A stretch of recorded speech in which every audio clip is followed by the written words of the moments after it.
Good afternoon, everybody. I am here with Jimmy Donaldson. He is the most followed person in the world, literally. He's got billions of viewers. His empire spans Mr. Beast YouTube channel, Beast Games on Amazon Prime, consumer goods, including his chocolate brand Feastables, philanthropy, and so much more. And in just a moment, we are going to bring out the CEO of his company, who's going to be joining us in a little bit as we discuss the business of all this. But I want to start with Mr. By the way, do people say to you, Jimmy, or do they call you Mr. Beast? Usually if they're over the age of 10, I prefer to go by Jimmy, so yeah. Okay, for this room, you can just call me Jimmy. Okay, but there's a lot of people here, by the way, who wanted to bring their kids, just so you know. I mean, I don't know if they'd find the rest interesting, but especially maybe the last few ones. Thank you. Let me ask you this, though, and maybe we just start with how this all happened. And I don't want to say happened to you, because this is something that you did on your own. But, you know, all of this started, your first video, you were 11 years old. Yeah. And I just want to understand sort of what your childhood was like, what led you to want to actually play on YouTube, and where you thought it could even go. Yeah, well, when I was younger, I had a weird obsession. It ended up working out, but I was really curious why certain pieces of content, you know, would get 100 million views and other would get 100. And from a young age, I really just studied what virality was, and I found that I really enjoyed making videos and I really enjoyed telling stories.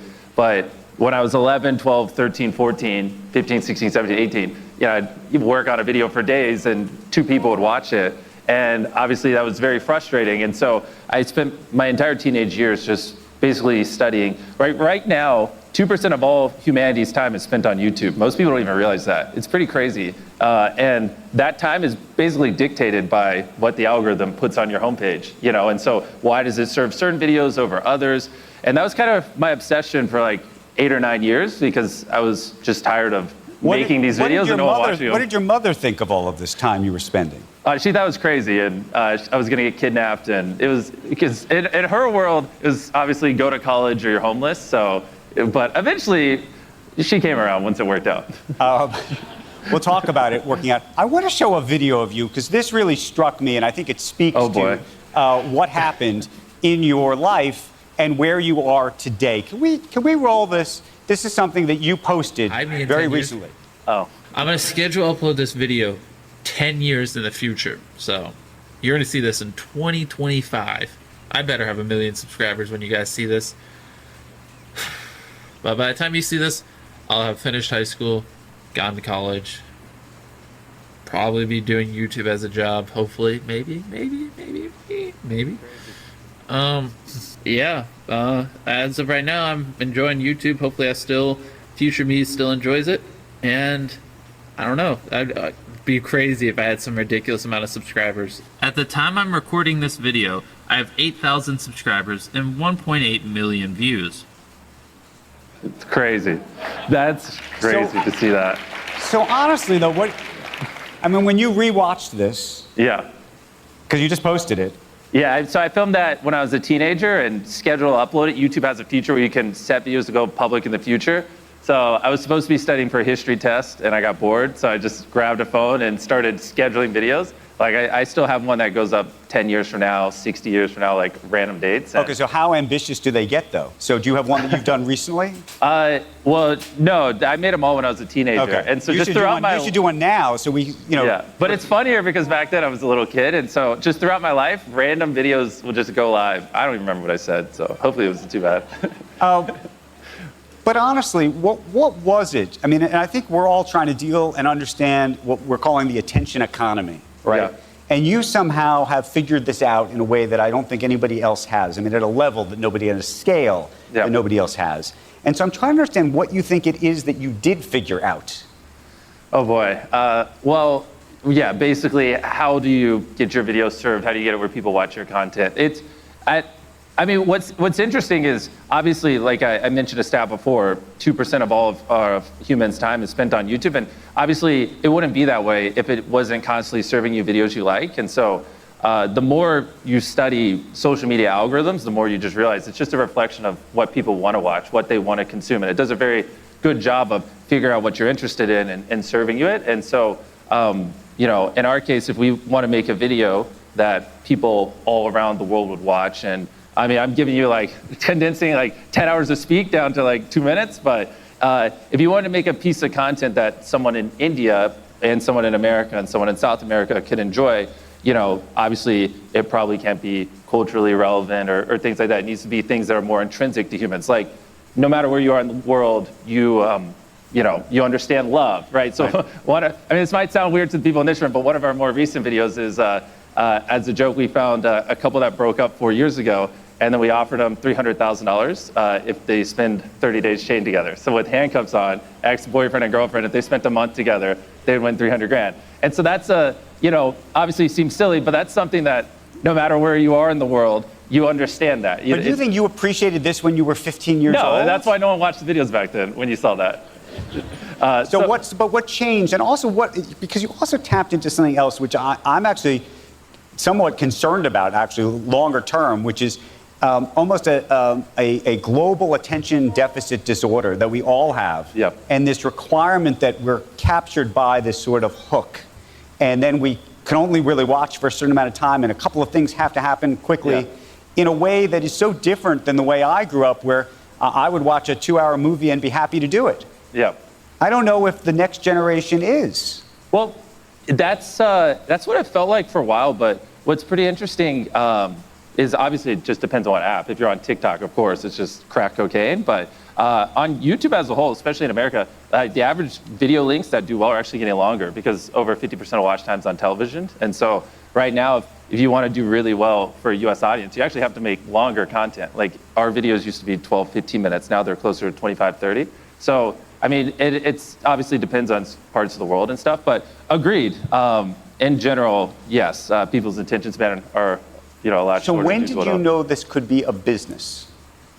Well, I mean, I guess it doesn't, just like anything, it doesn't just hit you one day. You just are, I've been doing it for 16 years now, so you just, you know, slowly grow. And we've grown every year since I was 11. It was much easier back then, but it just, you know, kind of happens in stages. We're going to get into the business, and Jeff's going to join us in just a little bit. But tell me just about your life now, because you literally, as I said, are one of the most famous people in the world. And by the way, we should talk about fame, too. Okay. Because there's something interesting that's happening right now, generationally, in terms of what I call fragmented fame. Yep. So, you know, I don't know, Tom Cruise to me is a big deal. I don't To me, he is as well, yes. Tom Cruise is still a big deal to you. Yes, he is. But I to help you articulate it, yes, because social media algorithms do such a good job of finding what people are interested in. There's a lot more niches, and content isn't as mainstream, whereas before, theoretically, there'd be 30, you know, television So stations. who is famous to you right now? And are the people that are famous to, I imagine a lot of the people who are famous to you are not famous to me. Probably not. Like, I mean, you've heard of like I Show Speed or Kai Cenat or...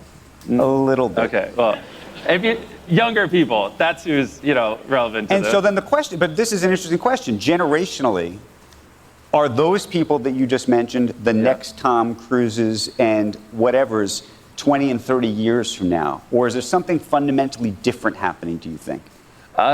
Well, like I said, I mean, we're a little bit of an N of one because we are so big, but for the most part, it's just it's allowed people to find more specific content they want. So we're one of the, like, our videos average 200 million views a pop, but no one else gets anywhere near that. 200 million views. Yeah, but for most people, it's like a couple million. And so, no, instead of one Tom Cruise, you'd have like 20 different ones because people, you know, you can watch a video on you know, Roblox, you can watch a video on Minecraft, you can watch a video on Fortnite. It's so much more fragmented. It's not, like I said before, like 30 or 40 television stations. And so it's very rare people get as big now where everyone are, you know. Well, that was my question. Do you think if you started today, you said you're an N of one right now. Mm-hmm. If you started today, could you be as big? Well, it would just take time because part of it is one of the big things is you just grow trust with people that as they watch content, they know that it's going to be good because the last 50 times they experienced your content, it was a positive interaction. So it just would take a while to build the trust. But, and I also have a 300-person production team. So do I get to keep that or no? If I had to start with just myself, that would be pretty brutal again. So now you have a team. Yeah. What's your life like now? Because my understanding is, out of 30 days in a month, you are literally working in front of a camera. 28 days. But I mean, 28 days. Yeah, it's. And you're getting married. Yeah, whenever the CEO, whenever you call him up, whenever he gives me time off. What does your fiance say? She knew what she signed up for. It's done. But so you're working 27 to 28 days a Well, no, month? we work every day, but that was just filming. But it's just right now. Obviously, I can hire hundreds of people to help make the videos and help pull off these giant spectacles. But in terms, especially on the Mr. Beast channel, obviously, if I'm not filming, then we're not posting. So ideally, that is the most optimal use of my time at the moment. You took to Twitter recently, or I should say X, and you said something that struck me. You said, after some reflection, I want to say, I think some of our newer YouTube videos haven't been as good as I wanted. I apologize. Your boy is going into ultra grind mode and making the greatest content of my life. You can maybe paraphrase the tweet in 2026. I don't know if this is the intended audience for that tweet. No, but I wanted to understand it.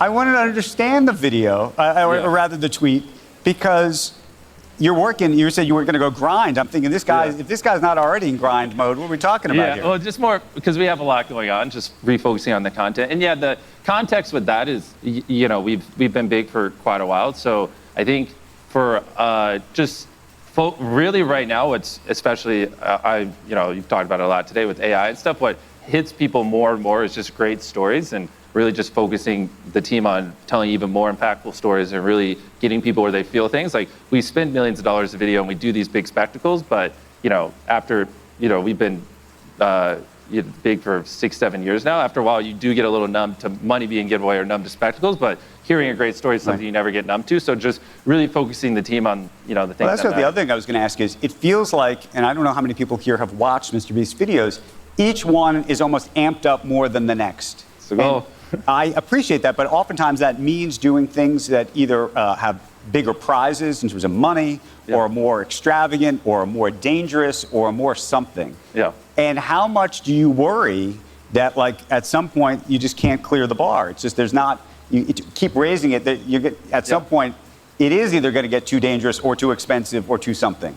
Yeah, well, obviously we'd never do anything that would hurt people, and that's what people said that 7 years ago, 6 years ago, 5 years ago. But the thing is, when if you obviously break it down, the first principles, there's a million levers that go into a video, from the quality to even the cameras you use to how you edit it to, the more obvious stuff like the prize pool or the set design or this or that. So it's not as simple. Like, you could go from $500,000 to $1 million to $5 million if this person runs a mile or whatever it is. But there's a bunch of other less obvious stuff that you can pull that elevate a video that people wouldn't really be able to articulate, but they would tell if they watched the content. So it's just focusing on all those granular things and just constantly improving them every time. And that's where, if you watch a video a year apart, you won't really be able to say why it's better, but you just can tell it's better.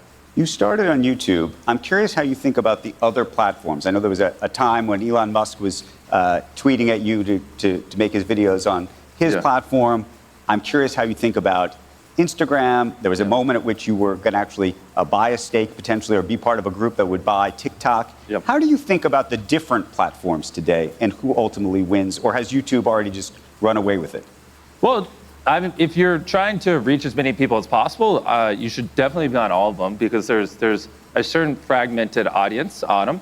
It just depends what your goal is. At the end of the day, if you're trying to actually build I guess, for lack of better words, a community, or get it where a lot of people care about you, YouTube is 100% it, because if you spend an hour on the toilet flipping through TikTok, you'll watch 200 TikToks, and then you quiz someone what they saw, they can't even remember. Like, people with ridiculous views with millions of followers, will do a meet and greet and can't even get 5 people to show up, because there's a big difference between someone consuming a 5-second clip of you versus sitting down and watching a 20-minute video and hearing you speak and getting to know you. So YouTube is infinitely more dominant in terms of, if you actually wanted to build a business or build a fan base, like, it's not even comparable, the audience depth you get. But what is interesting is there just is a subset of people that will only use TikTok versus Instagram, or only use Instagram versus TikTok. So if you don't make content on that platform, you essentially don't really exist in their world. So it's important you're on all of them. Like, I think right now we're the third most followed TikTok account in the world. So we try very hard on TikTok. We try very hard on Instagram because, like, obviously Instagram, a lot of women use that might not use TikTok or use YouTube. And so, again, in their world, if you're not on that platform, you just don't exist. So they're all important. But if you were to say which one, if you wanted to sell $100 million in a product, would be the most important, it'd be YouTube by a mile. Okay, I want to get into the business of it, and I'm going to bring Jeff out in just a second, but I do have two other sort of more philosophical questions. One is, are you as addicted to these services as I am? I mean, I doom scroll like everybody else maybe in this room. Hopefully you don't. But they're probably too productive, too. But how much time do you spend on it? Do you do anything to prevent yourself from this? Do you ever take the apps off your phone? Well, no, because I need to be consuming it so I can see, obviously, what other people see. But I think the bigger thing for me is I just try to be very intentional with, you can, if you know, when you're on TikTok, if you see something you don't want to see more of, you can tell it not to recommend it. So I try to trick my algorithms into, like, my YouTube homepage is just a bunch of educational content. Like this morning I watched a video on how trees grow and, you know, the different layers of it. So you can curate your feed where it actually is beneficial, but it takes a lot of effort. So. But I think you have curated your feed, and most of the things that you do try to be positive. Am I right? Yes, on our channel, exactly. Because obviously we're getting a lot of attention and viewership. So, you know, obviously we should do it to inspire people to do good. Well, let me ask you just one other thing then about kids. And my kids, I don't know if my kids are here. I think they are somewhere. Jonathan Haidt, I don't know if you know Jonathan, has written a book. He says that kids shouldn't have smartphones until high school and has been warning around the country about the impact of social media on kids' brain. So given what you do for a living now, the success you had touching social media at a very early age, but also I think recognizing many of these issues, you don't have kids yet of your own. How do you think about that? Yeah, I mean, it's actually a good question. I truthfully haven't put too much thought into it. I think it does depend what platform, because YouTube is a lot, I mean, for lack of better words, a lot less brain rot than theoretically TikTok, and there is a lot more educational content on it. So yeah, I wouldn't just say blanket social media bad, because like I said, like there's actually a plethora of really entertaining YouTube content, like or very educational YouTube content. Like even in our case, like, you know, we did Team Water and we raised money to clean the oceans, and we did Team Trees and raised money to plant trees. And you know, there are a lot of parents who were reaching out to us because they're like, why does my kid want to go to a tree planting event? Are you brainwashing them? And so like there are instances where it can be positive. It's just, yeah, it just really depends what they're watching and stuff like, and which platform. Let's talk about the business. Let's bring Jeff out. Jeff Hausenbald is here. He is the CEO of Beast Industries. Jeff, come on out here. Come hang out. This company, and we have not really talked about the business of this company yet, currently has a valuation of $5.2 billion. Is that correct? That's right. Okay. You want to have an IPO at some point, I imagine? At some point, we want to be able to give the 1.4 billion unique people around the world who has watched Jimmy's content in the last 90 days a chance to be owners of the company. Okay, so sounds fun. Before we get into it, how did you guys meet? How does this relationship work? Yeah. You said he basically gives you vacation time, but you're the, I give him tons of time off, right? You give him tons of time off, or he gives you tons of time off? We've been together 18 months, and I've taken 3 days off, and he's taken 3 days off. Yeah. That's not bad. Not bad. It was better than we have a philosophy of it ends and why it's a work day. But we met one of the investors, introduced us, and I did a 60-minute Zoom with Jimmy, and he had just landed from doing a charitable project in Kenya, and he was in a Walmart. And you would think that's kind of normal. And he's being flash mobbed in a Walmart while he's restocking our chocolate Feastables because he has such a high bar for customers that he didn't like how it was displayed in the Walmart. So after 60 minutes, he says to me, bro, for 55, you're not so cringe. You want to hang out? And here we are. Here we are. Do you feel like you have a whole new lexicon now?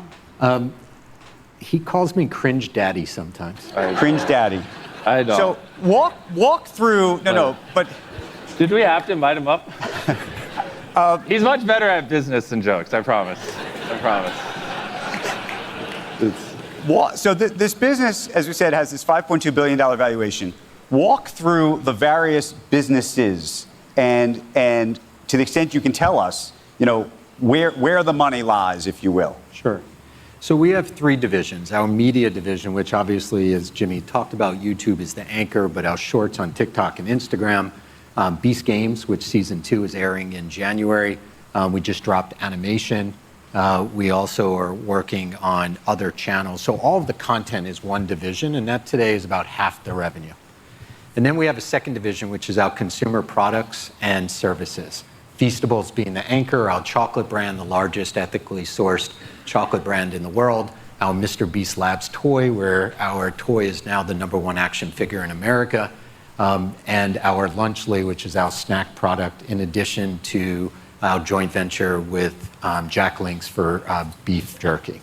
We're also launching a phone company, Beast Mobile, and a financial services platform in there, wrapped in financial literacy and access to the world's information in making sure we're doing good while doing well. And then the last one, which we're really excited about, is building a two-sided marketplace and a global creator platform, matching creators with Fortune 1000 marketers who want to be able to access the creator influencer economy in an efficient way to be able to build demand for their products and services. So how much right now, for example, the chocolate business, is that the biggest business, or you're saying the content business is the biggest? So we haven't launched a global creator platform yet, so half is in the consumer products division, half is in the media division. Half is in the media division. And how much of this is going to be a U.S. business, you think, long-term, versus a global business, international business? So it's fascinating. I love watching that video of Jimmy, right? 10 years ago, he was praying for 1 million followers. And last month, we hit 1 billion followers. Across everything. Across the world and 70% of our viewers are outside of North America.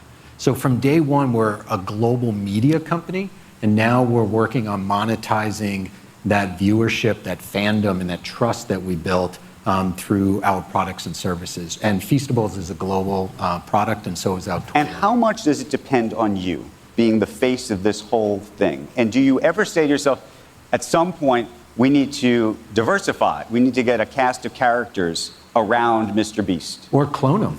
Yeah. You may be able to do that with AI. Yeah. But when you think about that, do you think it's just you in the end? Right now, that's why we're working on building out other channels and stuff. So it's over-indexed at the moment. But a lot of we track, like we were talking about before, a lot of trends. And the skill set, whether it's me in the videos or not, it's, I hope people like me, but it's not fundamentally why, we get 200 million views every video. A lot of times it's because we do these crazy concepts and all these other things that are more replicatable. So that's why we're working on building out other channels and other IP. Okay, I noticed, by the way, and we've now talked to each other a bunch of times over the past year. Yep. You don't say necessarily the craziest things. I mean, we had Alex Karp here earlier, who had some very provocative views. Really? I thought he was honest, tame. Yeah. Tame? You thought it was? Yeah. But I was going to say, nothing crazy. Do you think that you, given this large audience that you have, and that you want to be attracted to you, that you don't go into politics, for example? It seems like there are lanes that you just do not touch. Yep. Is that strategic? What do you think about it? Are there things you wish you could say that you can't? No, not really. It's the thing is, you ask some of the best questions. Usually people just ask me boring stuff. Let me think on it. Usually like, well, what makes a video get views? Talk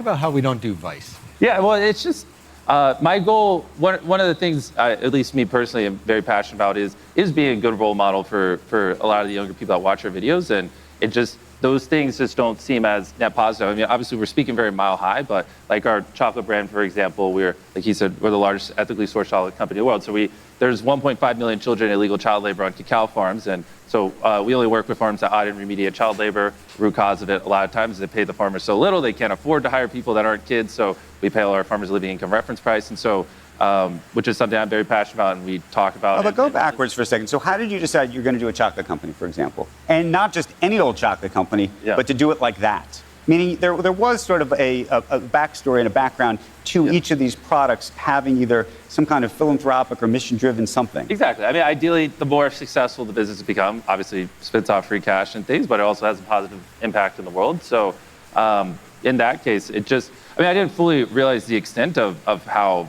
bad it was when we first started the chocolate company, but as I started, building out the supply chain, and I was just like, oh, there's little kids on the farm. And they're like, yeah, that's how it is. And I was like, oh, well. And then I went to every supplier and I was like, is there a way I could just pay more to not have child labor? And they're like, no, that's just kind of how chocolate is. And I was like, oh, okay, well, all right. And then that's what we've been working on in that case for 3 years now and figuring it out, which, is a lot more complicated than it might seem, because you can't just go tell a farmer, don't use a child, because then what do they do? That's their farm work. So it takes a lot of effort, and the root cause of it is just because farmers make on average less than $1 a day. So we have to pay our farmers a living income reference price. So we look at the price of inflation and living and all these different things, and we go, hey, we'll pay you this reference price, but in exchange you have to not, blah, blah.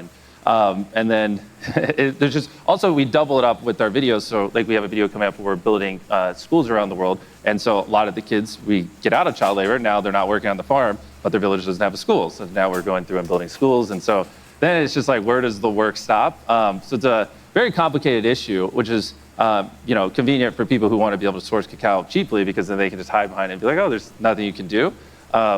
And yeah, so I don't even remember what you asked, but the essence of it is, how do we use this amazing reach for a platform for good?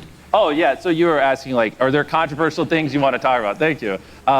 No, it's because it's like, then all that would do is just instantly make, have people hate me. And like, I don't really care, because I want to focus on these things that, we can actually make a change on. Because I'm never going to source all the cacao in the world, but if we can get it where we scale profitably, so we can actually ethically source the cacao, not use rampant illegal child labor while being profitable. And then, we use our videos to shine a light on it and just berate companies that do. Hopefully that could cause a snowball effect that could get over 1 million kids out of child labor. So it's like, I'd rather use the spotlight for things like that as opposed to just saying the same old. How much do you think about using social media and then thinking about legacy media? So you now have this deal with Amazon. You have the second season of your show coming out in January. It's going to be a big deal. How important is what might be described as legacy media to building this brand that you have this following for? Meaning, there's part of me that says to myself, why are you even on Amazon? What do you need them for if you've got 1 billion people watching on all these other platforms? It's a great question, and honestly, I didn't really know the answer, which is why for the longest time we never did anything on streaming platforms. But the truth is, they're just, when you go to YouTube, you don't go there to watch a 10-episode series, right? It's what you would go to, like a Netflix or a Prime Video, and there are just, you can tell a phenomenal story in a 30-minute YouTube video, but over 10 30-minute videos, you can tell an even better story. You can get people more invested in the brand, leave things in that you normally cut out in like a 6-hour show. And so it just made sense as we're building, the production company larger, to make longer form content. And it's just, that stuff doesn't really do well on, you spent a fortune on the first season. Yeah, I mean, to the point where you lost money. Well, you should probably give them context, because most of them probably don't know what you're talking about. But we did, Beast Games is our competition show. So we had the most contestants in history compete for the largest cash prize in entertainment history, $10 million, and the largest sets in history. So it's basically, we were like, what if we did a competition show, but we just made everything bigger than anything's ever been done, and then times it by 10. So like, for example, we built the city where the contestants literally lived out of. So they literally lived in a city we built.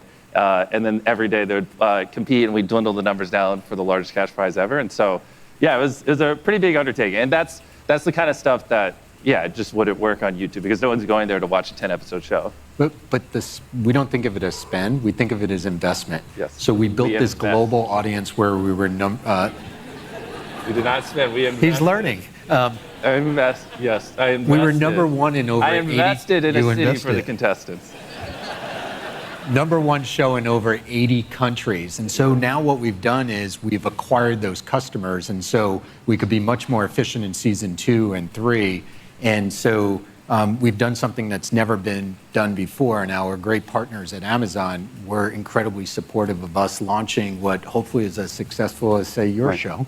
And the obvious stuff too, the demographic on streaming platforms is a little older, and so it's weird because there are, like, I don't even remember why I was at the basketball game for some shoot, but someone afterwards like, I love Beast games, and I was like, oh, what do you like it more than the YouTube channel? And he's like, you do YouTube?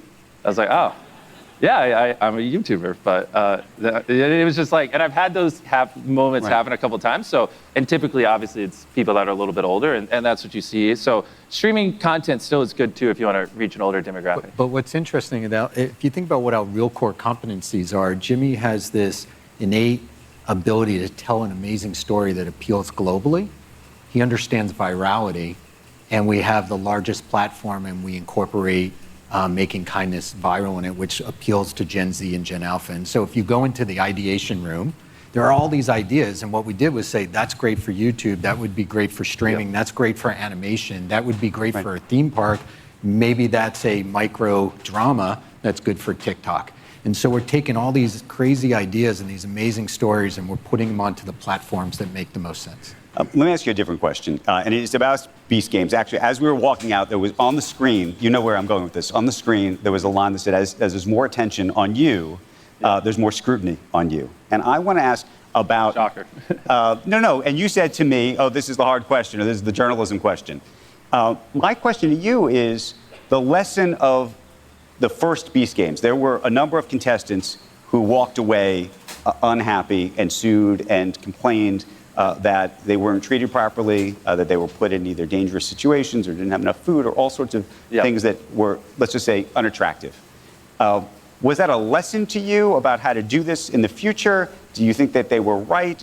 Is this just a growing pains thing? What's the... Yeah.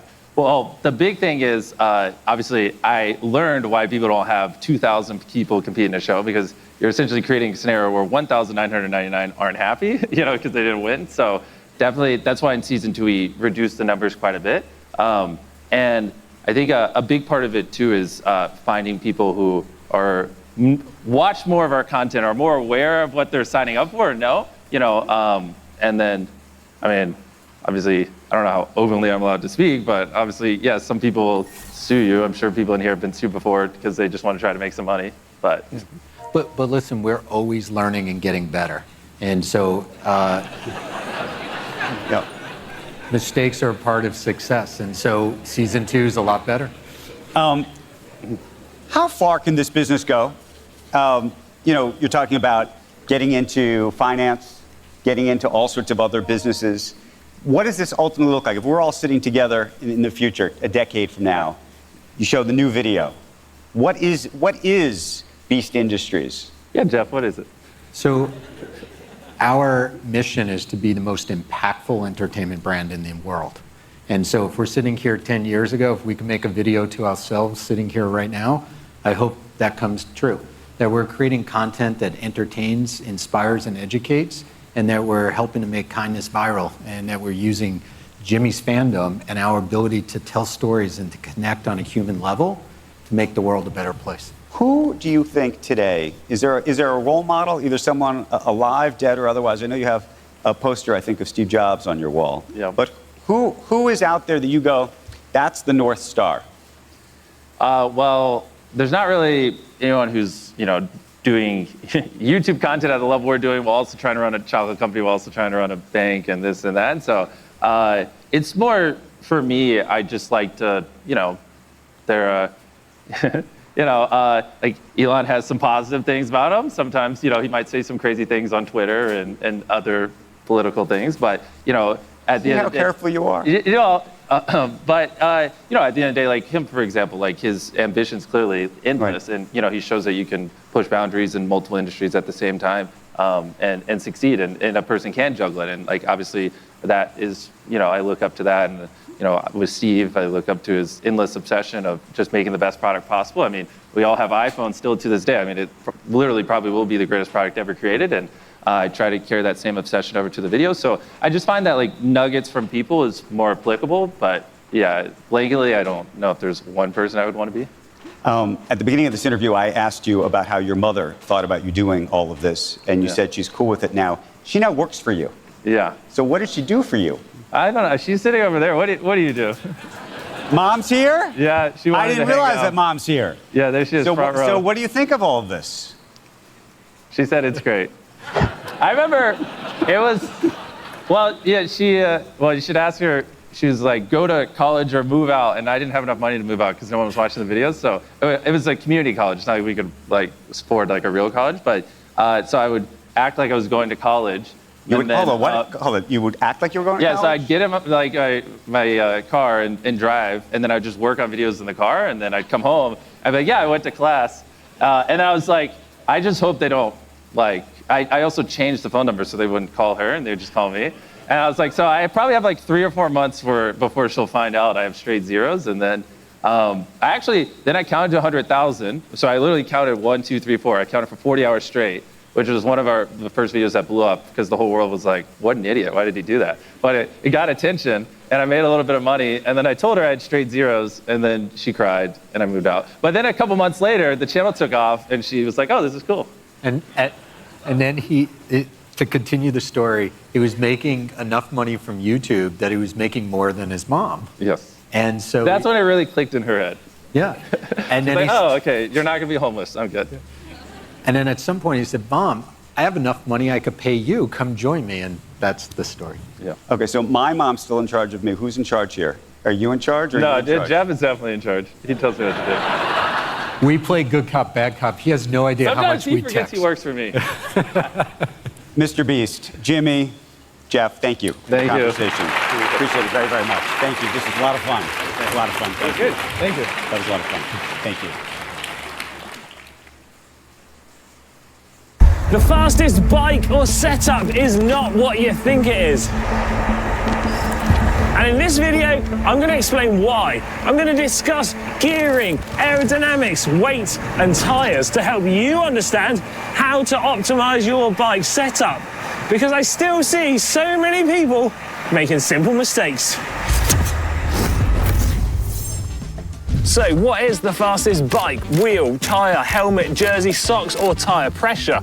Well, the answer is, it depends. It depends on so many different factors. And the honest answer is, the fastest bike to get you from point A to point B almost certainly isn't what you think it is. You see, here at GCN Tech, we regularly try to test this stuff out here in the real world. But more often than not, we're relying upon manufacturer testing and our own sense of logic, which is immediately where things can start to go wrong, and you fall into one of two groups.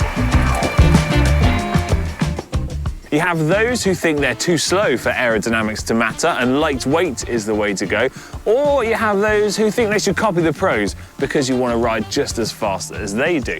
Now, both trains of thought seem to make perfect sense to start with, but once you dig a little bit deeper, you realize that both are wrong. So, where am I going with this? Well, firstly, you need to decide if you actually care about speed, which I assume you do, otherwise you might as well stop watching this video right now, because if comfort, commuting, or cafe rides are your thing, well, this isn't the video for you. The reason I believe many people misunderstand how to optimize their setup for speed is because of basic logic. Now, you realize that the slowest or toughest part of your ride is when you're cycling uphill, and everyone understands that less weight when cycling against gravity is helpful. But that same basic logic doesn't help you to understand aerodynamics, because it's a complex subject and strange, non-logical things happen.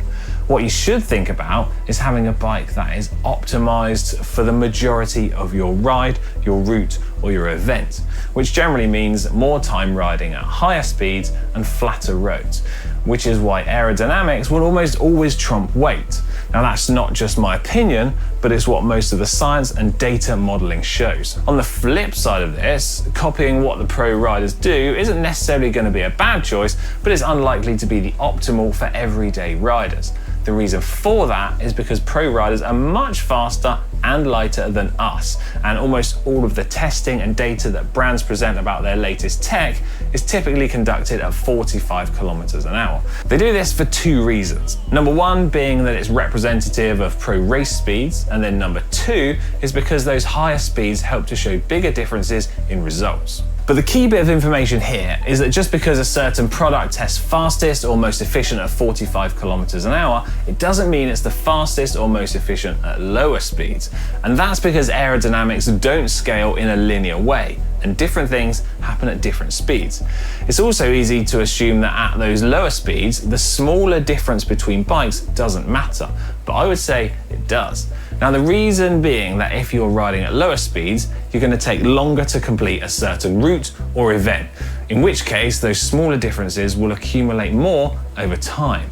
Now, that means that aerodynamics matters for slower riders too, just not quite in the same way as it does for the pros.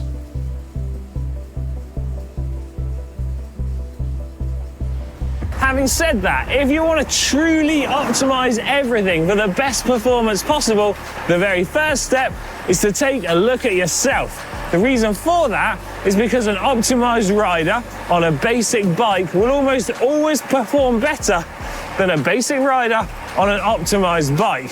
You need to look at things like your body weight, your body position, and your current level of fitness, because all of those are more important than purely having an optimized bike.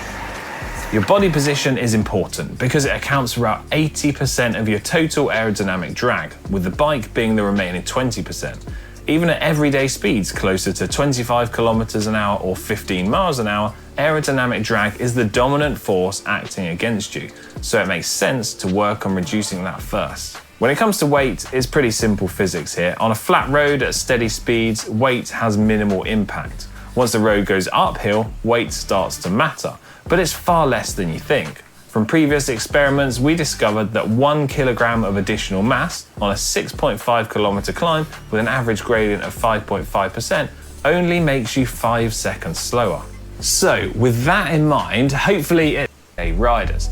The reason for that is because pro riders are much faster and lighter than us, and almost all of the testing and data that brands present about their latest tech is typically conducted at 45 kilometers an hour. They do this for two reasons. Number one being that it's representative of pro race speeds, and then number two is because those higher speeds help to show bigger differences in results. But the key bit of information here is that just because a certain product tests fastest or most efficient at 45 kilometers an hour, it doesn't mean it's the fastest or most efficient at lower speeds.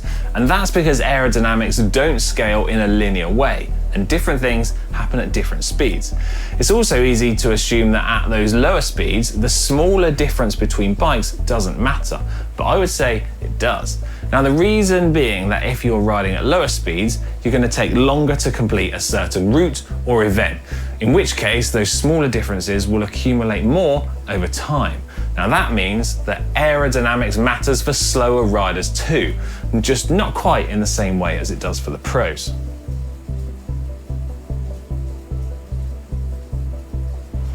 Having said that, if you want to truly optimize everything for the best performance possible, the very first step is to take a look at yourself. The reason for that is because an optimized rider on a basic bike will almost always perform better than a basic rider on an optimized bike. You need to look at things like your body weight, your body position, and your current level of fitness, because all of those are more important than purely having an optimized bike. Your body position is important because it accounts for about 80% of your total aerodynamic drag, with the bike being the remaining 20%. Even at everyday speeds closer to 25 kilometers an hour or 15 miles an hour, aerodynamic drag is the dominant force acting against you, so it makes sense to work on reducing that first. When it comes to weight, it's pretty simple physics here. On a flat road at steady speeds, weight has minimal impact. Once the road goes uphill, weight starts to matter, but it's far less than you think. From previous experiments, we discovered that 1 kilogram of additional mass on a 6.5 kilometer climb with an average gradient of 5.5% only makes you 5 seconds slower. So with that in mind, hopefully it stops people saying that the weight of a bike in isolation is important, because it's not really a big deal in terms of your total system mass. But if you add 1 kilogram of functional weight, such as muscle mass or aerodynamic features like an aero frame or aero wheels, you're almost certainly going to cancel out the 5 seconds of loss from a long climb. In terms of fitness, because we are the engine is the most important part of the puzzle. And regardless of anything else, if you don't have the fitness or strength to at least be close to achieving what you want, no amount of money or fancy bike tech is going to be able to rescue you. Okay, so far we've established that before looking at the bike, you need to look at yourself. We've established that aerodynamics matter, even at slower speeds, and that 1 kilogram of body weight really isn't that much of a big deal. But what about tires and gearing? Well, if we take my bike here, well, it's the perfect example of how not to set up your bike. Because the gearing that I've got on this bike is copying that with the kind of setup that the pros would use. Up front, I've got a 54-40 tooth chain set, and then at the back, I've got an 11 to 30 tooth cassette. Gearing, which is brilliant for flat and fast rides, but absolutely terrible for cycling uphill. Now, something that I could say for your typical new bike is that the gearing is also a little bit too hard for everyday riders at everyday speeds, meaning you're more likely to slog up the climbs than spin to win. Having a 1-to-1 easiest gear ratio should be okay for all but the toughest of steep climbs. But if you do find yourself wanting an even easier gear still, well, most group sets have the option of running a 36 tooth cassette. Or you could look at gravel gearing for even easier options. And then finally, let's talk about tires. Now, this is a subject that we've covered here on GCN Tech many times before. And the general messaging from the bike industry is that wider tires are faster. But pro riders are still often using 28mm tires, or maybe even 26 tires for time trials. So what gives? Well, it comes down to speeds again. At pro rider speeds, let's say 45 kilometers an hour, tire rolling resistance and aerodynamics matter, which is why even though brands make high performance tires in 32, 35 and even 40mm widths, the pro riders don't use them. That's because aerodynamic drag and rolling resistance becomes far too significant. But tyre aerodynamics are less important at lower speeds, which means you can look more closely at rolling resistance alone. Now, on rougher roads and at the lower speeds many of us cycle at, wider tyres can be the faster option. But on the flip side of that, smoother surfaces or at higher speeds, narrower tyres can be faster, especially when considering that amateur riders are heavier too. Now, the same applies for tyre pressures. Heavier riders need higher pressures, which is another aspect that lends itself to wider tyres being faster. Just don't forget that you need to adjust your tyre pressure for your total system mass and not just your body weight. So that's everything that you take with you cycling. So what actually is the fastest setup? Well, as I've explained in this video, there is no one answer that is going to be the same for everybody. You need to spend time investigating and researching the conditions that you want to optimize for. And in some instances, do some actual testing yourself. But hopefully, armed with all the information and advice that I've discussed in this video, you're one step closer to achieving an optimized and dialed in setup. But one of the greatest things about all of this is that more expensive doesn't necessarily mean faster. Anyway, hope you enjoyed this video. If you have, please do give it a big thumbs up. And I am keen to hear from you, so please do get involved in the comments section down below and let me know what kind of things you do to optimize your bike for a certain event. Right, I'm out of here. Love you, bye. $5,000 an hour. Now, would it be possible? Would it be possible to multiply it by 10 again? $50,000 an hour. Now, here's a good expression to use, especially for this group. You're all tuned in, especially the last couple of days. The best expression is, of course. I really want to talk about what's on your mind, so we're going to do a Q&A in a minute. There are a couple questions I always get asked. People always say, well, who should I go to work for when I get out? And I've got a very simple answer. We may elaborate more on this as we go along, but the real thing to do is to get going in for some institution or individual that you admire. And it's crazy to take in-between jobs just because they look good on your resume or because you get a little higher starting pay. I was up at Harvard while back, and very nice young guy picked me up at the airport, Harvard Business School attendee. He said, I went to undergrad here, and then I worked for X and Y and Z, and now I've come here. And he said, I thought it would really round out my resume perfectly if I went to work now for a big management consulting firm. I said, well, is that what you want to do? And he said, no, but he said, that's the perfect resume. And I said, well, when are you going to start doing what you like? And he said, well, I'll get to that someday. And I said, well, I said, your plan sounds to me a lot like saving up sex for your old age. It just doesn't make a lot of sense. I told that same group, I said, go to work for whomever you admire the most. And I said, you can't get a bad result. You'll jump out of bed in the morning and you'll be having fun. And the dean called me up a couple of weeks later. He said, what'd you tell those kids? He said, they're all becoming self-employed.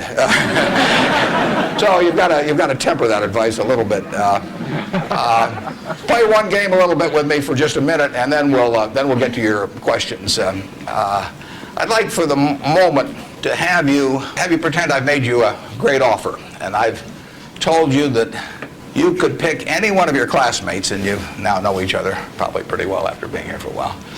You'd have 24 hours to think it over, and you can pick any one of your classmates, and you get 10% of their earnings for the rest of their lives. I ask you what goes through your mind in determining which one of those you would pick.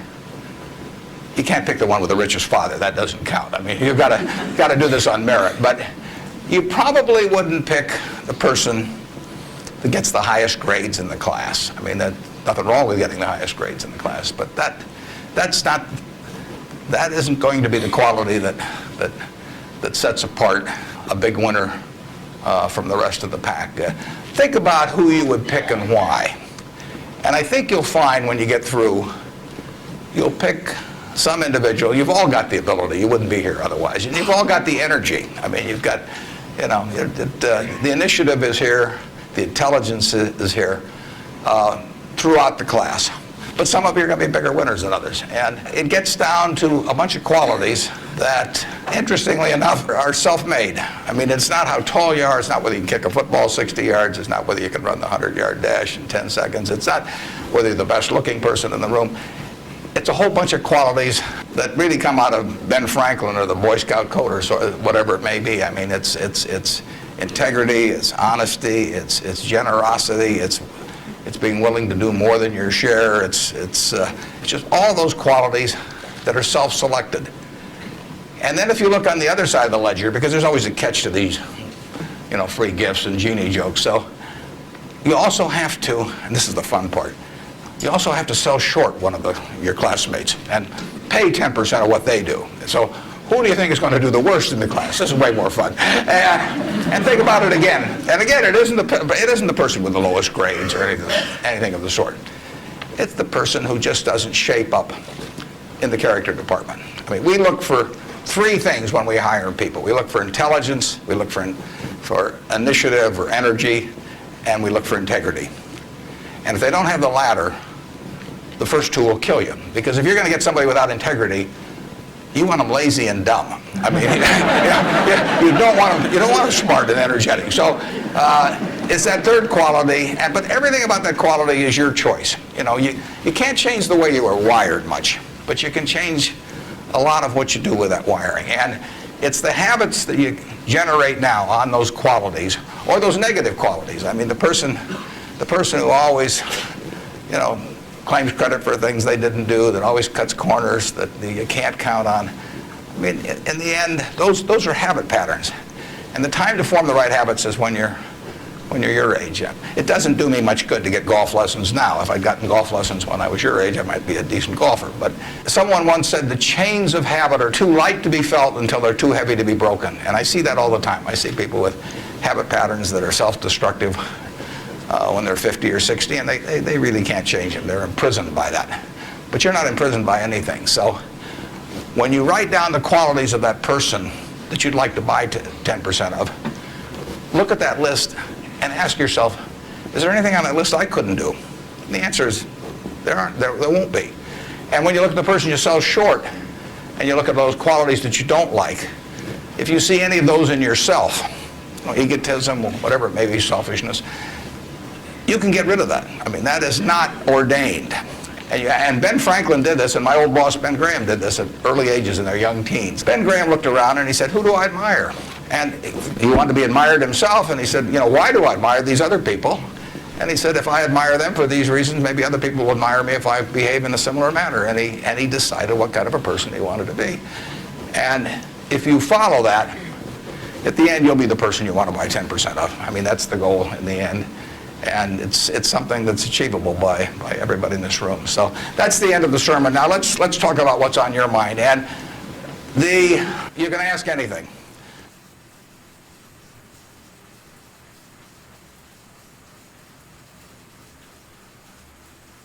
You can squat 200 pounds. You can run a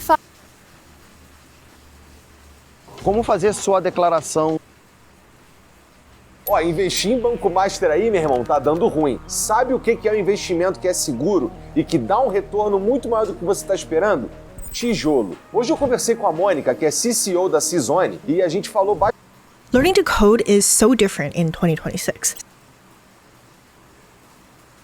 I'm about to say something that might feel like a punch in the gut. Traditional online courses are over. If your plan is to record videos, upload them to a platform, and just magically make money, you're playing a bit of a losing game. And I say that as someone who's built courses just like that very successfully, but I shut them all down years ago, and I've spent the last 7 years building a different approach to online education that's now helped thousands of people turn their skills, their expertise into scalable businesses. So I'm gonna break down that model in this video and how you can apply it for yourself. Because yes, the space has changed. It's not quite a death, but it is an evolution. And you either will adapt or lose. Here's the thing.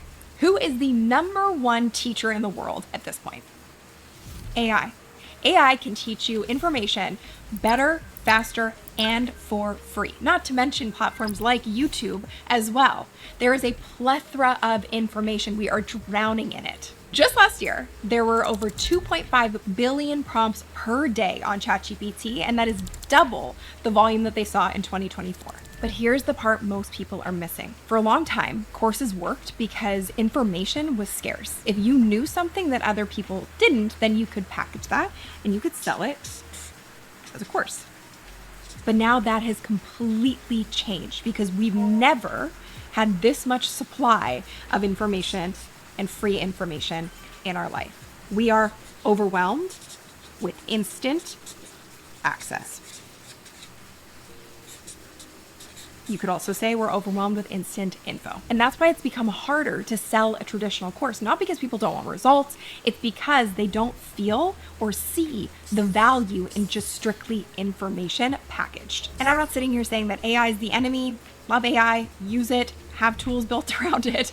And I'm not saying free information is the problem. In fact, I would actually argue that those avenues have made the new way to do online education that much more valuable. And I'm gonna get into why and exactly how to execute on it in a second. If you're really serious about this, we put together the Knowledge Bank business plan that can take the skills, the expertise in your head and help you with a step-by-step process of turning it into an online education business in this new model. So comment Knowledge Bank below and we'll send you the guide to access it on demand. So here's the big difference. There are now so many ways to learn information, and AI and YouTube, great places to teach information, but humans create transformation. That is the difference. And that's where the real opportunity is now.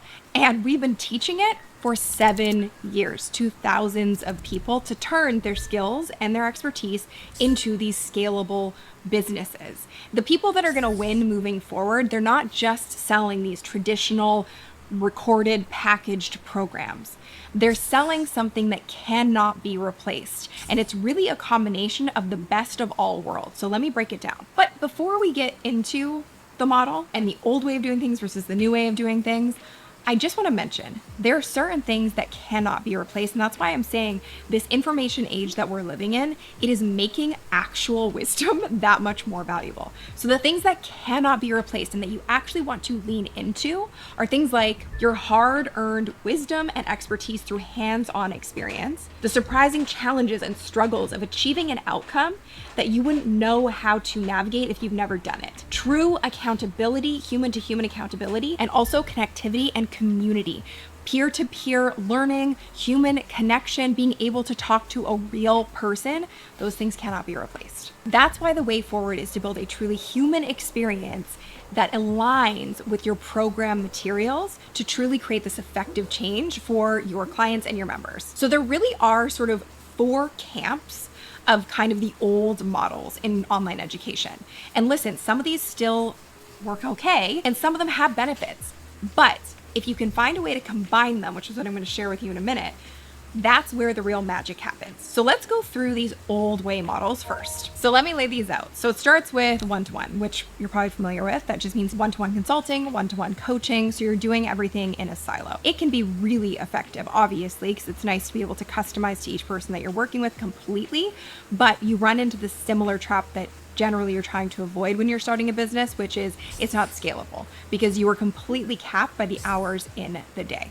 Okay, so then you have membership. So membership models are wonderful and they can work really well, but your biggest pain point is going to be retention, and membership models require you to constantly be innovating in terms of the content you create, the programming that you're making available, all of those extra pieces of the puzzle. And also it tends to kill profitability and cash flow because you're getting small incremental payments over time as opposed to a large influx of cash up front. So it's just a model that takes a lot of admin, a lot of care in how you structure it, and a whole lot of your time and attention to really make it successful and, most importantly, transformative for the people who are in it. Number 3 is a traditional course. So I talked about this. That is simply you record some videos, you put it on a platform and hope somebody someday is going to buy it.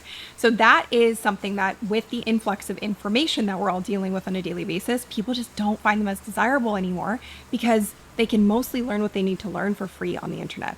Actually, recently just heard a friend of mine, her mom is a therapist, and she has lost about 10 clients because they've been going to ChatGPT for their therapy instead of going to sessions. That sounds nuts, but this is just, the nature of the beast right now. That's not the most reliable source, but people are finding other ways to get their access to information. Number 4 is the cohort model, and this can be really effective because people can go through all at the same time. It creates this incredible energy and accountability, but again, it requires your time and attention for a set period. It's not necessarily the most scalable model because it has confines and constraints on it. And also the biggest challenge with cohorts is that you tend to get people in and excited and they're all ready for the start date. But the nature of people is they're not all going to do it at the same pace. So then you have people who feel left behind. They feel like they're failing. They feel like they're not as successful as everybody else, and then they give up and quit. And they don't have any ongoing access to support or to a container where they could do it at their pace that makes more sense for them. It's a very structured situation where you're doing it maybe over the span of like 2 months. And that makes it really hard for people to get what they need out of it if they're not as accountable as everybody else. So then let's shift into the new way, which kind of takes the best aspects of all of these pieces and combines them into one. And this is also, like I said, from my own experience of working in the online education space for over a decade now, almost 15 years, which makes me feel old, but I've been doing this a long time and I've tried many different models. So I was able to really come to a place where I realized, oh, this is where people tend to get the most out of it and they get the best results with this combination. So it's the 3C model, we call it, but there's also another thing that I'm going to add in here in a second. So it starts with your curriculum. You have to be able to extract from your skill set, from your expertise, an actual methodology. This is where most people screw up, go wrong, and end up in the one-to-one rabbit hole of constantly chasing down one-on-one clients and getting capped by their time. The sacrifice, which is actually a massive benefit of creating a model that is scalable, is you have to be very, very, very dialed in and specific to the outcome that you're going to create for your clients, because you only want to work with clients who want that specific outcome. You cannot teach everything to everyone. So an example of that would be you try and create a program on business. You're going to get the flower shop owner, you're going to get an online coach, you're going to get the cleaning company, you're going to get everybody under the sun. And there are different nuances to how you grow each of those businesses. So instead, as an example, one of our clients teaches people how to create profitable cleaning businesses, and they have absolutely nailed that niche, and they've scaled to over $100,000 a month by being so focused and specific, and their clients get great results. So methodology comes first. We call it the 0 to hero transformation. From your expertise, how can you take somebody from where they're most challenged to where they most want to be? That's your curriculum. From there, you have coaching, but it's not one-on-one coaching, although it feels like that a lot of the time, because you're able to speak to people one-to-one on a Zoom call, for example, but there just happens to be a community of folks that are in the same spot as that person who are able to listen in. So you're having these one-on-one conversations just in a group setting. So we call that coaching at scale, because what it does is it accelerates growth, because there's many people on those calls that have the exact same question who are either too afraid to ask, or they haven't even thought of the question yet. And then when somebody else asks it, they go, oh my gosh, that unlocked. And now I'm going to accelerate forward.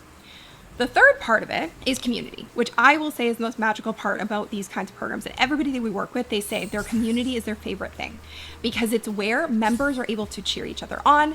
They hold each other accountable. We've had members in our community get married, meet and get married. Okay, actually multiple. So it's really just an incredible human connection.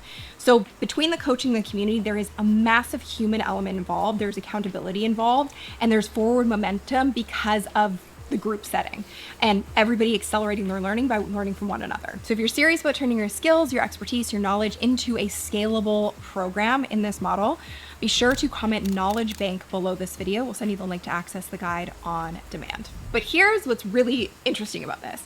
All of this entire model is predicated on the most important part, which is going to sound very familiar, and it is the cohort. The cohort has to come first. So this is what we call your profitable offer prototype. And what that means is that you start with a version of your methodology, your curriculum, that is not built. And the key here is that you actually are going to sell before it's built. Why do you do this? Well, let me tell you a little story. We had a client who spent 2 years building his program, okay? 2 years in complete isolation, doing so much research, thinking it was going to be incredible. And in this case, this is what we call the curse of the expert. If you know something really well inside and out, your tendency and the mistake you're going to make is you're going to brain dump it all into a program. What does that do? What did we talk about as the problem at the beginning of this video? It's just more information. That's the last thing people are looking for. Right now, particularly, people are interested in getting the outcome they're looking for as efficiently as possible. So this person spent 2 years, launched the program that he had built end to end, looked beautiful, and no one bought. Okay? Then he applied our model, and he's now scaled to 10 million in 4 years. Okay? So massive difference. The reality is, if you build in isolation, you're most likely going to hear crickets when you try to launch a program, because you haven't got any validation or proof that people want it. So we kind of flipped the whole process on its head. And because I come from a journalism background, I like the process of interviewing people. And I think you can learn something from everybody you speak to. So the process that we go through is you're not selling necessarily off the bat, but what you are doing is you're building an audience from scratch. And you're building an audience from day one in the most efficient manner. Okay, because most people try to build a massive audience and then hope that something will sell, or they build a course in isolation for years and then it doesn't sell because there's no audience to buy. So we're kind of combining those and doing it at the same time. So the process looks like this. You identify, okay, what do I want my outcome to be for my program? Great, that's the starting point. Then you identify where is the person at when they're in the most pain and they want to get out of that and get to the outcome. Wonderful. We now have our starting point for our curriculum and our ending point for our curriculum. We know exactly the path we want to take them on to get there. That becomes your curriculum and your methodology. You lay that outline out week over week for 6 to 8 weeks. Every week you teach live. Now, how do you get the clients in there? So before you go ahead and teach that live and you're getting real world feedback and you're iterating on the fly, which you will find very valuable, because the amount of people who have done this process and said, I was going to build this in an entirely different way and I would have wasted so much time, so glad I did it this way, is astounding. Okay, so you got to go in and be ready for feedback so you can make it the best it can be for when you do scale it. The process of getting your clients is quite simple. It's a process of interviewing people who are a match for that ideal client who's at that challenge state. And where do these people come from? A lot of our clients are not even on or using social media. They're using things like forums. They're using things like their offline network. They're using things like their peer group. They're using things like their friends and family. And then they're asking, do you know anybody who is struggling with this? And you'd be shocked when you start asking that question, how many people are going to kind of show up and say, yeah, I do, or I am. So you just start the process of interviewing people. And all you're going to do in these interviews is ask, what are you struggling most with this? What's keeping you up at night?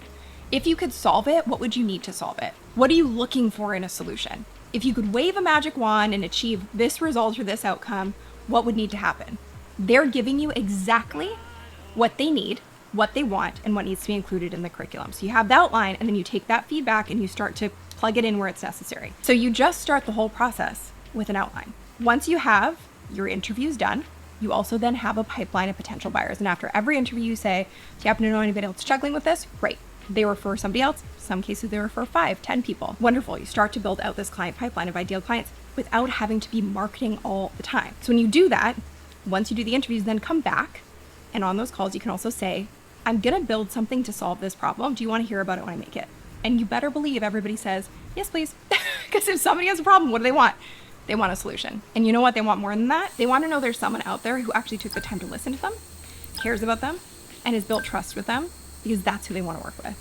So most of the time, these interviews turn into your entire first cohort, not through posting a bunch of reels on Instagram, doing a bunch of TikTok dances. It's really quite simple. And I know it almost sounds too simple. It's probably breaking your brain a little bit, but we watch this happen every single day. We actually just had somebody generate the majority of her interviews through simply posting in one targeted Facebook group. She didn't know anybody in there. She shared her story, her experience in helping people solve this problem, and she was inundated with interviews. Okay?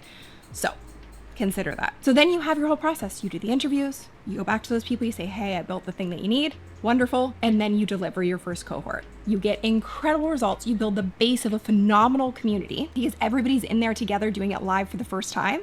There's such an energy about it. You start to see the little wins happen. You don't need the whole transformation to happen in that first 6 to 8 weeks. You just need to watch the micro progress.